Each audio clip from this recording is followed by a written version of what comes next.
بسم الله الرحمن الرحيم. الحمد لله رب العالمين، والصلاة والسلام على نبينا محمد وعلى آله وصحبه أجمعين. مسلمانانی خۆشەویست، السلام عليكم ورحمة الله وبركاته. بەردەوامین لە دەرسە تایبەتەکانمان بە وەڵامدانەوەی شوبهە و گومانی ناحەزان و بێدینەکان کە بەرامبەر ئەم ئاینە پاکەی ئێمە باسییان دەکەن و ڕۆژانە دەیانەوێت مسلمانانی پێ چەواشەکەن. یەکێشتر لەم گومانانەی کە لەم دەرس و وتارەدا باسی دەکەین ئینشاءالله ڕەواندنەوەی گومانێکە کە گوایە ئیسلام ڕێزی ئافرەت ناگرێت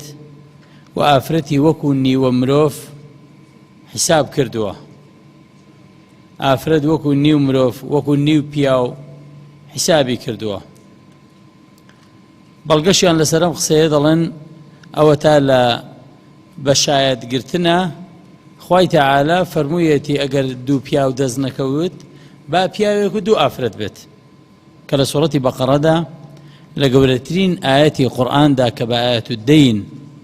ناسراوە، ئاەتی 280 سوڕەتی بەقەڕە، خوای تەعالا باسی چۆنیەتیەکانی قەرزدان و قەرزوەرگرتن و پاراستنی ماڵ کاتێک کە بە قەرز دەدرێ باسی ئەوەی تێدا کردووە لەم ئاەتە پیرۆزەدا کە یەک لاپەڕەی قورئانە. لەوێوە ئەوان گومان دروست دەکەن دەیانەوێت وا بکەن کە مەبەستی سەرەکی ناحەزانی دین ئەوەیە کە ئافرەت وا لێ بکەن کە سەرپێچی دینی خوا بکات. ئافرەت لە خشتە ببن بۆی بڵێن ئەی ئافرەت چاو لێ ئێوە چۆن پابەند دەبن بە ئاینی پیرۆزی ئیسلامەوە لە کاتێکدا کە ئەم دینە ئێوە وەکو نیوە مرۆڤ حساب دەکات، وەکو نیوەی پیاو. ئەی ئێوەش مرۆڤ نین؟ سەیری کە ئێمە چە ئازادیەکمان بێەوە بەخشیوە، سەیریکەن دیانەتەکانی تر چۆنن، سەیریکەن شارستانیەت و عەلمانیەت و ئیلحاد چ ڕێزێکتان لێ دەگرێت. دەیانەوێت ئافرەتانی موسڵمان، ئافرەتانی دیندار بخەنە گومانەوە بۆ ئەوەی ئەم ئافرەتە سەرپێچی دین بکات، هەڵگەڕێتەوە لە دین. کە ئافرەتیش لە دین هەڵگەڕایەوە خراپەکاری دروست دەبێت زۆر، چونکە تاوانی ئافرەت ئەگەر تاوانی کرد هەر خۆی ناگرێتەوە، پیاویش توش دەبێت. مەثەلەن پیاوێک کە نەزەر دەکات خۆی تاوانبارە، بەڵام تاوانەکەی لەوانەیە بەس لەبینی خۆی خوادایە. بەڵام کاتێک ئافرەتێک جلوبەرگەکەی ناشەرعیە و خۆی دەڕازێنێتەوە و پیاو دەیبینێت خۆی یەک تاوانبارە سەرپێچی فەرمانی خوای کردەوە، دوو دەبێتە مایەی گوناهباربوونی دەیان و سەدان کەسیکەکە دەبێتەوە ئەوەی کە سەیری دەکات. کەواتە کە ئافرەتان لە کۆمەڵگادا بەرەو خراپە ڕۆیشتن، بەرەو لاڕێبوون ڕۆیشتن، پابەند نەبوون بە ئاینی پیرۆزی ئیسلامەوە، کۆمەڵگا هەمووی تێک دەچێت. ئەوانیش دەزانن دەیانەوێت وا بکەن کە ئافرەت وا لێ بکەن سەرپێچی بکات، وای لێ بکەن کە هەر ڕێستان نییە ئەوە لە ئایندا، چۆن لەم ئاینەدا دەمێنەوە، چۆن قوبوڵتانە. و جاری واشەیە پیاو کاتێک ئەم قسەیە دەبیستێت کە ئافرەت بە دوو شاید بە شاهیدێکی پیاوە، پیاوی جاری وایە پیاوە گومانی بۆ دروست دەیە، بڵێ چۆن وا دەبێ وەڵام قوبوڵم نییە، چۆن دەبێ ئەوا بێت؟ دەبێ وەڵامی ئەوە بدەینەوە ئینشاءالله. خوای تەعالا لە قورئانی پیرۆزە لە سوڕەتی بەقەڕە ئاەتی 280 ئاەتو دەین دەفەرمێ یا ئەیها الذین آمنوا إذا تداینتم بدین إلى أجل مسمى فاكتبوه. ئەی ئیمانداران بەگشتی کاتێک کە قەرزتان بە یەکتریدا بۆ ماوەیەک نەک ئەرە دەقەیە بیدەیتی وەریگریتەوە، ئەگەر بۆ مودەیەک بوو قەرزتاندا فاكتبوه، ئەو بینووسن، بە هەر ئەوە بەس شاهید نەبێت، باسی نووسینیشی دەدایە. فاكتبوه نووسین دەمێنێتەوە یەکێکە لە ڕێگاکانی پاراستنی سەرەوت و سامانی خۆت. ئەمڕۆژ لە هەتا لە قانونی وەزعیدا بەهێزترین یەکێکە لە شێوازە هەرە بەهێزەکانی پارێزگاریکردن لە مافی خۆت کاتێک کە دەستنووسە بوو، شتێک ئیقراری دەستنووسی تێدا بوو، سەوتی هەبوو، دەستنووسینێک هەبوو لە بەیندا. زۆربەی ئەم عەقدانەی لە مەحاکم دەکرێت هەمووی عەقدێکی نووسینە، تەواو ئیقرار دەکات و ئیمزا دەکات، تەواو هەموو شتێکە، هەموو حەقێکی پێوەردەگیرێتەوە. خوای تەعالاش 1400 ساڵ بەر لە ئێستا کە نووسین زۆر کەمیش بووە دەفەرمێت ئەگەر قەرزتان بە یەکتریدا بینووسن، با نووسین هەبێت لە بینتانە. وليكتب بينكم كاتب بالعدل كاتبێکیش بابی نووسێ بە عەدالەت دادپەروەرانە چونکە جاری وایە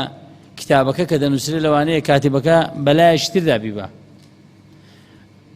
ولا يأبى كاتب أن يكتب كما علمه الله وبا أو كسي كداوي لي ذكر بنوسيت بويان بنوسيت بان نكولي نكات أو شيء بنوسيت كخوالي راضية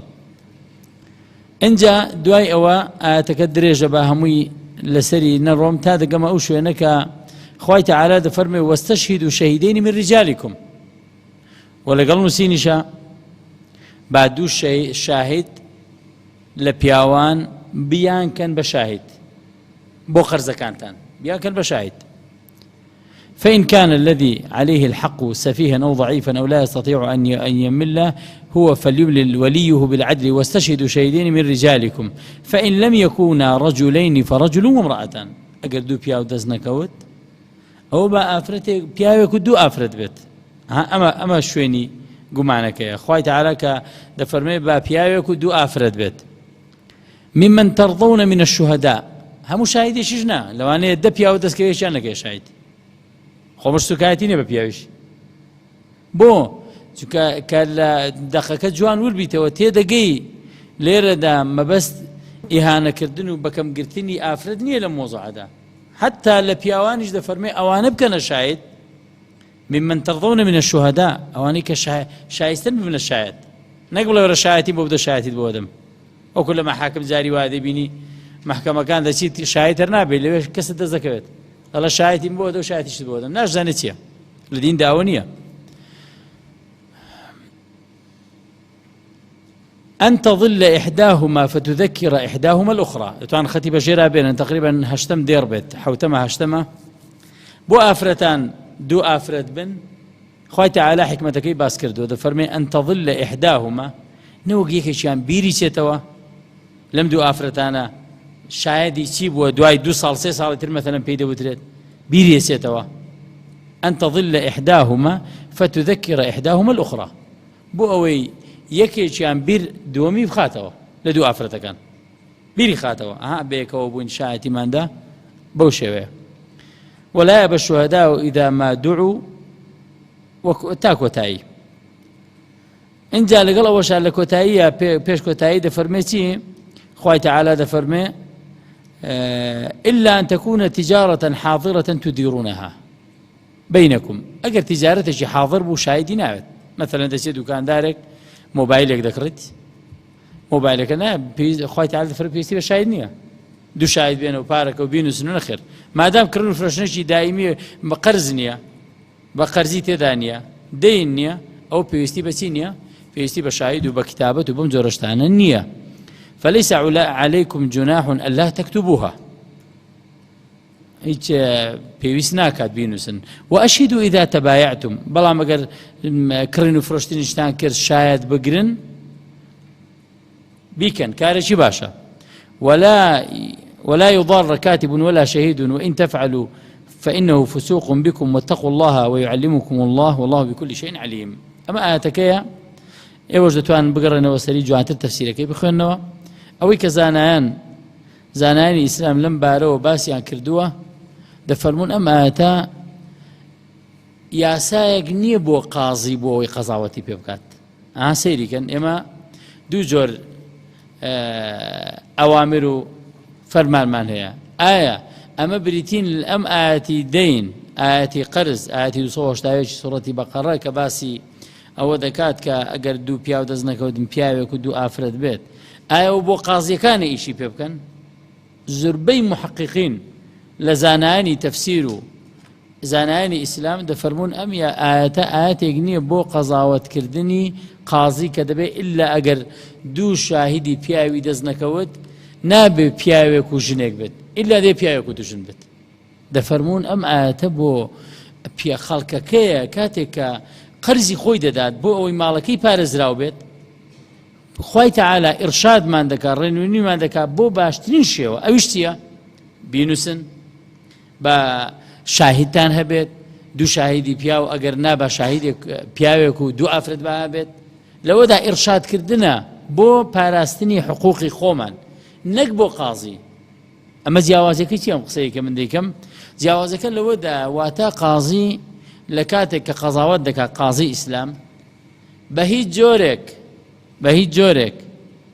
پێوەرەکانی ئەو بۆ قەزاوەتکردن ئەوە نییە ئللا ئەگەر ئافرەت بوو دەبێت دوو بەرامبەر یەک پیاو بێت ئەمە نییە ئەمە بەس بۆ حفظی حقوقە بۆ هەر یەکێک لە ئێمەکە شتێک دەدەینە کەسێکی تر قەرزێکی پێدەین بۆ پاراستنی ماڵەکە ئێمەوە دەکەین بەڵام قازی ڕێگای تری هەیە بۆ حکمکردن قازی ڕێگای تری هەیە قازی بە دوای بەیینەدا دەگەڕێ بەیینە پێغەمبەر صلی الله علیه و سلم لە حەدیثی تردا دەفەرمێ البەیینەة على المدعی واليمين على من أنكر مدعی کەسێک کە دەڵێ من شتێکم حەقێکم لەسەر کەسێکی ترە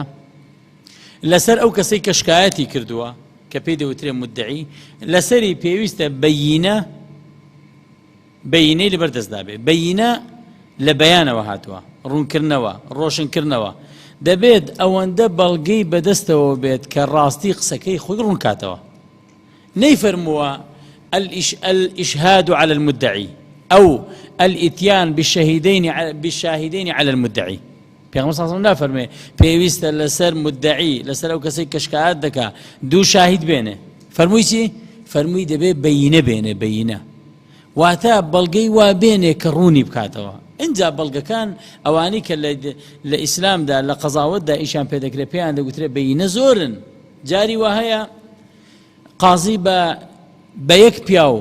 قەزاوەت دەکات شاهیدی یەک پیاو لە شەرعی ئیسلامیشدا بوو پێغەمبەر صلی الله علیه و سلم کردوویەتی یەک جاری وایە پێویستە دوو پیاو بن جاری وایە پێویستە چوار پیاو بن چوار وەکو لە مەسەلەی تۆمەتی زینادا چوار دووش نابێت دەبێت چوار بێ شوێنی وا هەیە کە دەبێت سوێندی لەگەڵا بێت بە سوێن دەبێت مەثەڵەن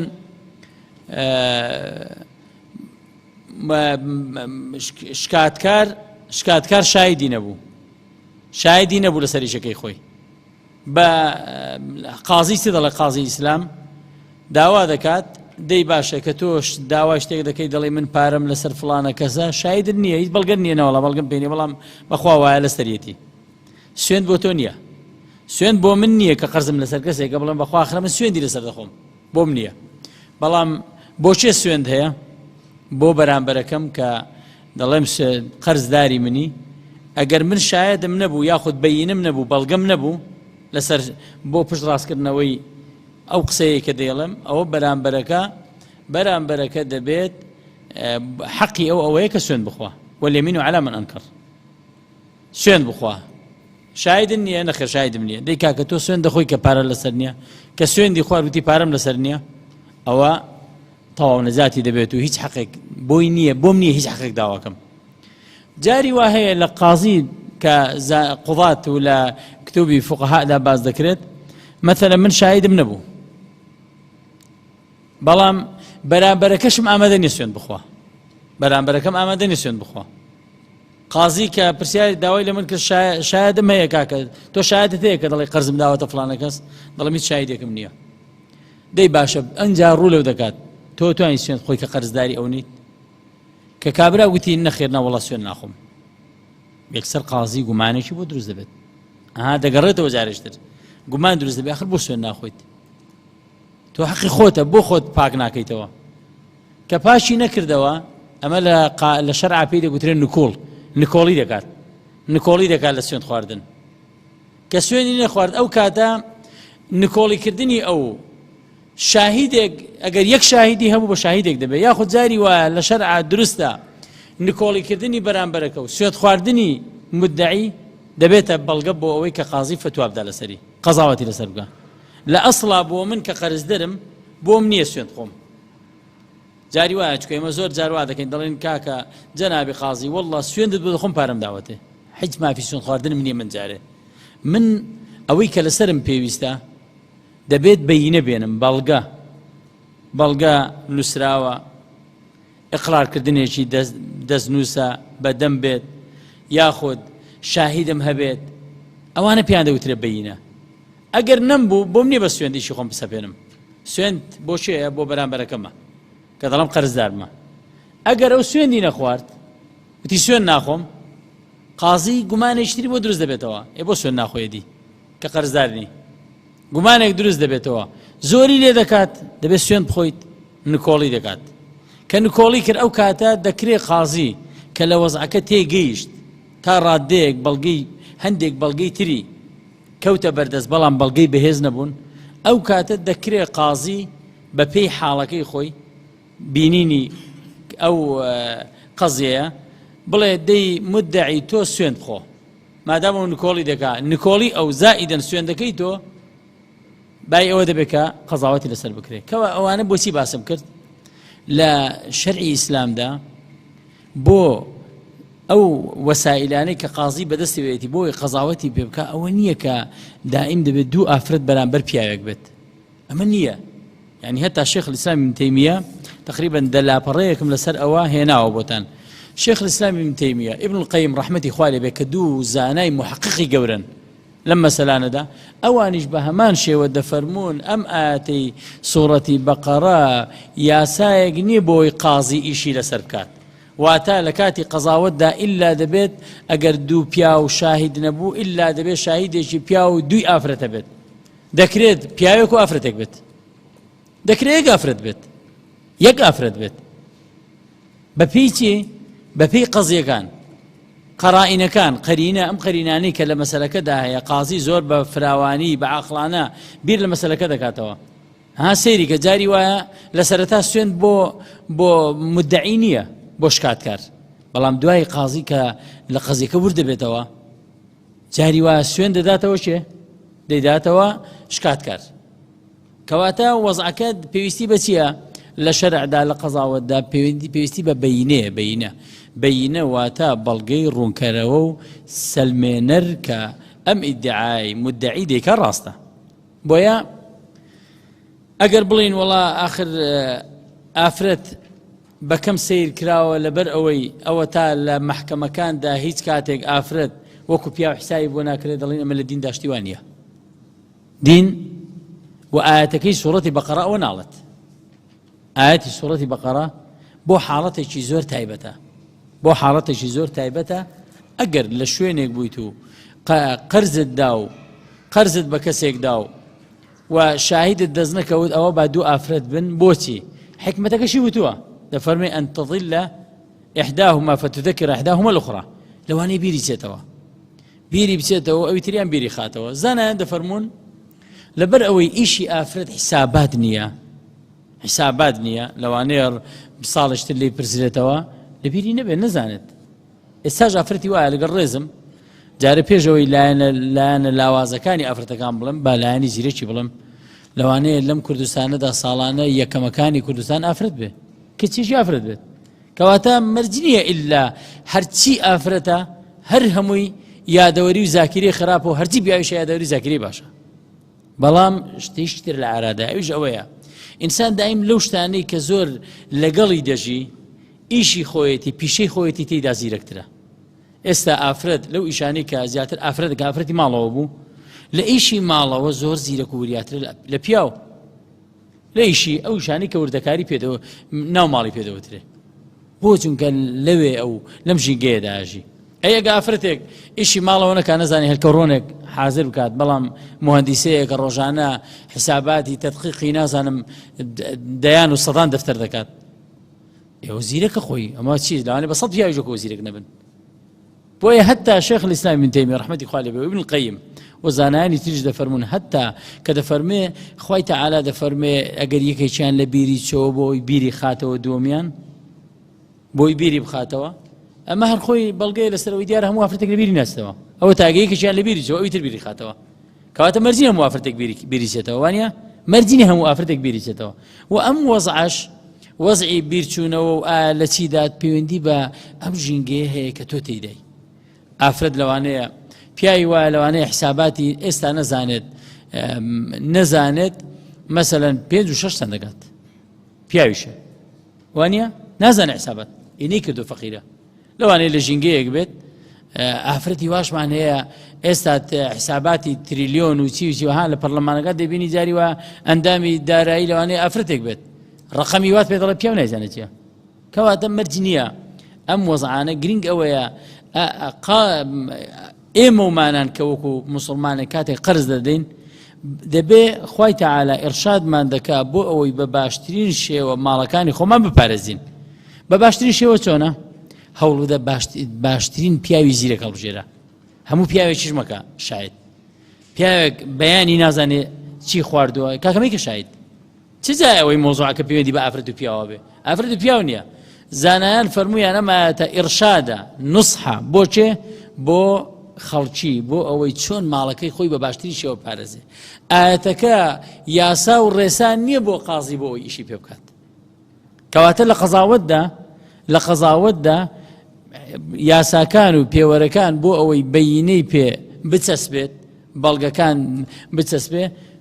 پێوەرەکان ئەوە نییە ژنیان پیاوە. پێوەرەکان ژن و پیاوەتی نییە. ئەگەر ژن بوو دەبێت ئیلا دوو کەس بێت. ئەگەر پیاو بە یەک ئەوە نییە لە دینە. تێگەشتن کاکە بۆیە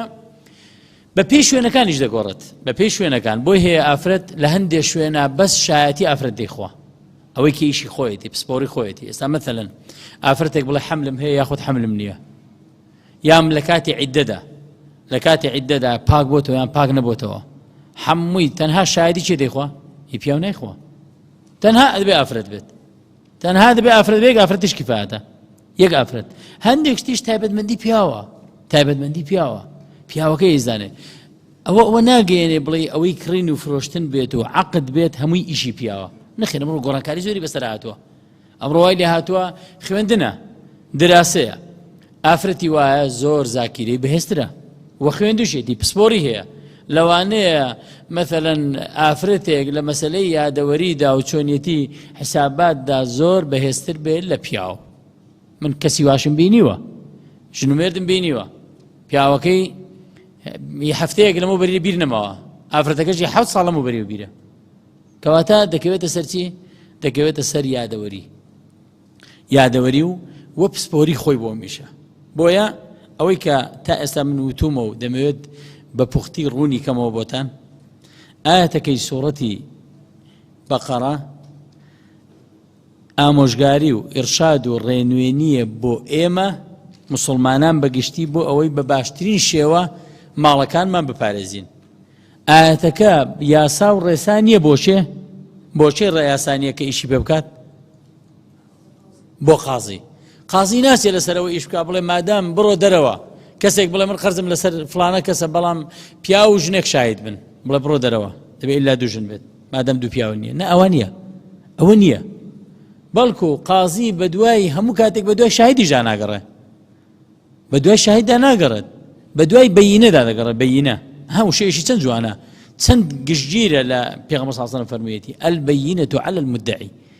ڕوونکەرەوە بەڵگەی ڕوونکەرەوە دەبێ مدعی بەدەستیەوە بێ. بەیینە ئەمڕۆ لەوانەیە یەک عەقد بێ عەقد شاهیدم هەر نییە عەقدێکم هەیە دەستنووسی خۆیەتی فلانە کەس بە دەستی خۆی نووسیوێتی من فلانە کەسم ناوم ئەوەیە بەڵێن دەدەم و ئیعلانی دەکەم کە ئەوەندە پارەی فلانە کەسم لەسەرە. ئەوە بەڵگەی خۆی بەڵگەیە یاخود سەوتیەکە یاخود جاری وایە مەثەلەن شاهیدێکە یان قەرینە یعنی وەزعەکەی بۆ دەردەکەوێت. سولەیمان عەلەیهی السەلام کاتێک کە دوو دایک دوو مناڵیان دەبێت و مناڵەکانیان هاوتەمەنی یەکن و لە شوێنێک هەردوو مناڵەکە ون دەبن و کاتێک کە دەیبینەوە مناڵێکیان گورە خواردوێتی ئەویان دەڵێ ئەوەی کە گورە خواردوویەتی تۆیە دەڵێی تۆیە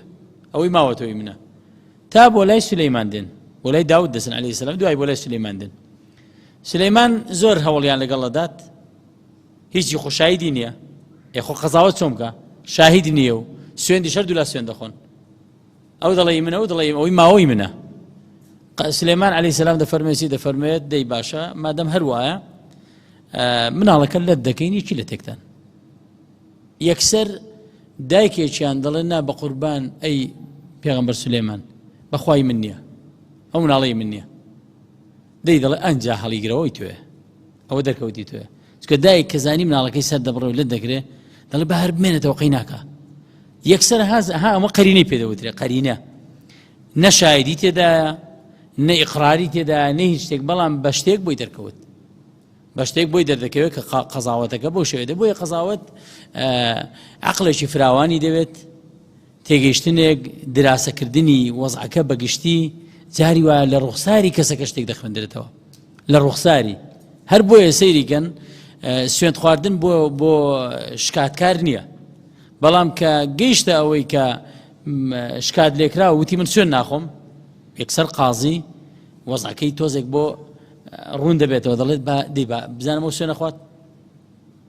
ها سەیریکەن کەواتە وەزعەکە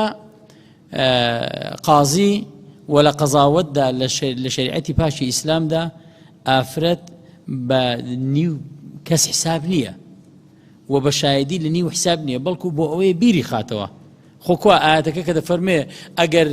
ئەگەر بیریشی نەبوو با ئەویان بێت دەفەرمێ با ئەوی ئەگەیکەشیان بیری چەوە با ئەوتر بیری خاتەوە تەواو خۆ نەیفەرمووە مەتەلەن ئەگەر نەیبوو ئاەتەکە نافەرمێ ئەگەر نەبوو کەواتە حەقی ڕۆیشت باسی حەق ڕۆیشتن نەکراوە بڵە حەقی ڕۆیشت بەڵام باشتری شت ئەوەیە بۆیە دەکرێت ئافرەت لەم ڕۆژگارەدا بەتەنیا ئیقراری لێوە بگیرێت و قازیش حکمی لەسەر بدا قەزاوەتی لەسەر بدا لەسەر مۆزوعەکە بڕیار بدا لەسەری دەکەوێتە سەر چی دەکەوێتە سەر ئەوەی ئایا بەڵگەی تەواو کەوتە بەردەست لەسەر ئەوەی قازی بڕیاری لەسەر بدا یاخودنا بەڵگە بەینەی تەواو ئەمە پێوەرە لە ئاینی پیرۆزی ئیسلامدا دەنا شاهید نییە بڵێ شاهید ئیلا شاهید بێت چکە جاری وا هەیە ئینسانی وا دێت نەک دوو شاهید پێش شاهید دێنێت درۆزنن حاشای بەڕستان پێش شاهیدی درۆزن دێنێ هەر پێنجی سوێن دەخۆ ئەی هەر لە زەمانی پێغەمبەر صلی الله علیه و سلم نات فەرمووی پێغەمبەری خوا کابرا دزی لێ کردو سوێندیش دەخوا وەڵڵا کابرا لە خوا نەترسێ دزی بکات سوێندیش دەخوات دێ دەڵێ ئەوەی بۆیە مەسەلەکە جاری وا بە شاهید کۆتایی نا یعنی قازی زیرەک بە شاهیدیش نایشەکە ئەوە کات ئەم شاهیدە خۆ لێ پرسێرەوە نییە بێت دیسانی وا خراپەکار هەیە دەتوانێت مثلەن خەڵکی وا دەبینێتەوە کە دینارێکی بەدەستەوە نییە بەڵێ کاکەوەیەکی دەگەڵا وەرە شایەتی بۆ بدەن ئێوە دەگەڵای قەت نەبینیوە دەگەڵای بداتێت دێ شایەتی چی بۆ دادێ سوێنیشی بۆ خوا ئەی خۆ قازی ناچێت یەکسەر بچێ بە 20 گەڵا کەسێک بڵێ وەڵا 20 گەڵای داوەتە دوو کەس بە بڵێ شایەتی دێن فڵانە کەس وەڵا دە دەفتەری لەسەر بچێت دەفتەر لەو بستێنێت قازی زۆر عاقڵترە لەو بیر دەکاتەوە ئەم شایدی لەسەر چیە دێ ڕێوشوێن و ڕوونکردنەوەی دەبێت و کاتە ئیلا دێتەوە سەر چی دێتەوە سەر بەینە بەڵگەی بەردەست ئەوەندە بەڵگە هەیە کە بیسەلمێنێت ئەم حەقا موجودە کەسێک لەسەر کەسێک شتێتی یاخودنا لە لاپەڕەکانی وەزام لاپەڕی لەسەر نەنووسراوە لە کتێبەکەی لە بەردەستاندایە بەڵام قەولی ابن تەیمیە ڕەحمەتی خوای لێ بێ ناوێتی کە دەفەرمێت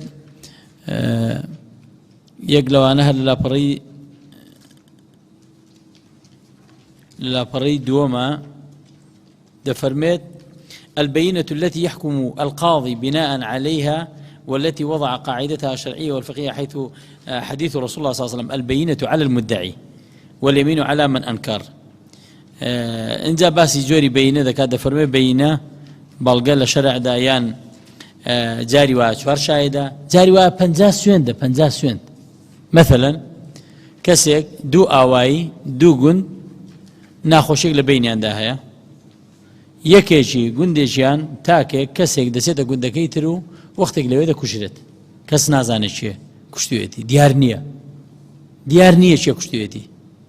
چەندی قازی ئەم لاولا دەکات چیە کوشتوێتی دیار نییە کوژراوە بەڵام خۆی لە خۆی دامادەم ئەم دوو گوندە دژمنایەتێکیان هەیە گومان هەیە کە ئەو بەیانە گومان هەیە کە ئەو ئاوایە کوشتبێتی بۆیە لەو کاتەدا 50 کەس دەبێت سوێن بخوا بێت 50 کەس ها سەیریگەن کەواتە لە شەرعا مۆزوعەکە لەسەر یەک شاهیدە بە پێی شوێنەکان دەگۆڕێ جاری وایە ئافرەتێک بە تەنیا شایەتیەدا جاری وایە دوو پیاو جاری وایە 4 جاری وایە 50 سوێند جاری وایە نکۆڵیکردن و شایدێکە یاخود نکۆڵیکردن و سوێندی مدعیە کەواتە بە پێی شوێنەکان دەگۆڕێنەوەکو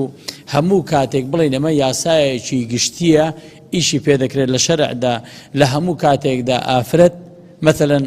ئەگەر لە ماڵەوە مەسەلەن باوکێک کوڕێک و کچێک لەسەر شتێک شایەتیاندا بڵێ نەخێر قوبڵ نییە ئەگەر دوو خوشکتان دێن ئەجینا ئێوە چۆن کوڕێک و خوشک و براک بەیەکەوە شایەتی دەن خوشک نیوەیە نەشتیوان نییە خوشک نیوە نیە لە شایەتیدا کچ ئافرەت نیوە نیە لە شایەتیدا بەڵکو بەڵگەکەی چی بەدەستەوەیە قسەی چی بەدەستەوەیە ئەو مۆزوع ئەشکە فەرمووی ئەنتە بیرتان چێتەوە لەبەرەوەی لە عادەتی ئافرەت لە ڕابردوودا وا بووە طبعی ئافرەت وە ئەو لە حسابات زۆرشن نازانێت ینی زۆری نیە ئللا ئەوەی کە خۆی خوێندبێتی خۆی بخوێنێت مەثەڵەن تەڵەبەیەک لە هەندەسەیە لە بەشێکی ژمێریاریە محاسبەیە خۆی خوێندوێتی خۆی زیرە کردووە خۆی زیرە کردو ئەجی نایانی ئافرەتانی ماڵەوە بە زۆری وە لەبەرەوەی ئیشی ئەوان نییە ئەوان لە ماڵەوە زۆر زیرەکن مردەکانیشان لە دەرەوە لە حسابات زۆر زیرەکن نەیزانێت پێی بڵێ ئێستا مەثەڵەن ئافرەتێکی ماڵەوە کە بەس ئیشی ماڵەوە دەکا بڵێ باشە 5 ملیۆن و 234,250 طبعمان قەرزداری ئاگادار بە لەبیر نەچێ جاوە هیچ نیە و پارەی وتیشم بۆەوەندە ئێستا خۆم بیرم نێ چیم وتووە ئافرەتێکی فەقیر دوای ساڵێک و 2 ساڵ ساڵێک و 2 ساڵ بیریە ئەو 5 ملیۆن و چەند وتراوانە ئیشی ئەو نییە بەڵام ئافرەتی وایە زاکری زۆر بەقووەتە من پیاوم بینی و ئافرەتیشم بینیوە پیاوم بینیوە 20 ساڵ لەمەوبەر دەزانێت ڕقەمی سارەکەی چەند بووە ئەنی خزم مەدەڵێت دەزانم تا ئەستا چەند سارەت گۆڕیوە ڕقەمی سارەکان ئێستا ڕقەمی سارەکەی خۆم بیر نییە ئەو دەزانێت 20 ساڵ لەمەوبەر سارەکەی ڕقەمی چەندی سەر بووە یادەوەری ئافرەتی واشم بینیوە ئافرەتی واشەیە یادەوەری زۆر بەهێز ئەزانێت کەواتە دەکەوێتە سەر چی دەکەوێتە سەر تۆ وەکو پیاوێک کە قەرز دەدەیت یان وەکو مسلمانێک کە قەرز دەدەیت جاری وایە لەوانەیە ئافرەتێک بۆ شایدی باشتر بێت لە پیاوێکی بیرکۆڵ ئافرەتێکی زاکرە بەهێز کە هەموو شایەتی بۆ ئەدەن دەوروبەر کە شتی بیر ناسێتەوە لە پیاوێکی بیرکۆڵ باشتر تو بکێ شاید لەسەر مۆزۆی بیرکۆڵەکە لەوانەیە بڵێ وەڵی هێزانم شتێکی وا بەس بەخوا نازانم چی بوو بەس ئافرەتێکی یادەوەری بەهێز لەوانەیە بێ بڵێ ها ئەوەندەی بەڵگە بۆ دێنێتەوە لەسەر قەرزەکە ئەها لەم ڕۆژە بوو ئەوەندە سەعات ئەوەندە بوو ئەوا بوو ئەواشی دایتێ پارەکەوا بوو هیچ بیانووی تێران ناهڵێتەوە کەواتە ئەم گومانەی کە ناحەزانی ئاینی پیرۆزی ئیسلام درستی دەکەن کە گوایە ئیسلام ڕێزی ئافرەت ناگرێت و وەکو نیو پیا و حسابی بۆ کردووە هەدێکەنە گشتیش نەکرد بۆ شایەتیدان قشتێکی زۆر بێبنەمایە ناحاڵی بوونە لە دین ئەژینا ئاینی پیرۆزی ئیسلام جیاوازی لە بینی ئافرەت و پیاوان نەکردووە لە ڕێزگرتنە ڕێزی هەردووچیان بگرە ئەوەندەی کە ئەجر و پاداش لەسەر چاکەکردن و باش مامەڵەکردن لەگەڵ ئافرەت ئەوەندە ئەجر و پاداش لەسەر ئەوە دەست دەکەوێت لەسەر ڕێزگرتن لەسەر پیاوێک یاخۆت جنسی نێر دەست ناکەوێت اللهم انفعنا بما علمتنا وعلمنا ما ينفعنا وزدنا علما والحمد لله رب العالمين وصلى الله وسلم على نبينا محمد وعلى آله وصحبه أجمعين